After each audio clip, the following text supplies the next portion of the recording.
Hello everyone, আজকে তোমাদের সঙ্গে শেয়ার করব চেস্টের একটা এফেক্টিভ ওয়ার্কআউট বেঞ্চ প্রেস, যেটা আমরা জানি এটা কম্পাউন্ড মুভমেন্ট আর চেস্টের জন্য সবথেকে ইম্পর্ট্যান্ট এক্সারসাইজ। তো বেঞ্চ প্রেসে ফ্ল্যাট বেঞ্চ প্রেস আমরা সবাই জানি হেভি ওয়েটে না করলে মাসেল ডেনসিটি বাড়ে না। বাট হেভি ওয়েট তুলবোটা কী করে?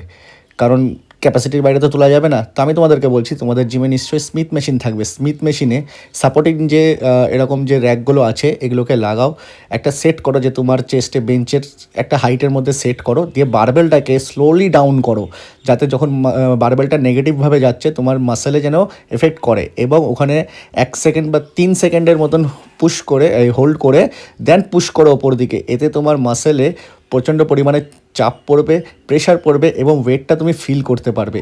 এই এক্সারসাইজটা অনেক আগে ওল্ড স্কুল এক্সারসাইজ বলা হয়, বাট এইভাবে এখন করে না অনেকে। বাট এইভাবে করলে কী হবে, তোমার মাসেলটা নেগেটিভভাবেও প্রেশার পড়বে এবং যেটা পজিটিভভাবেও প্রেশার পড়বে। তো এটা ট্রাই করে দেখো।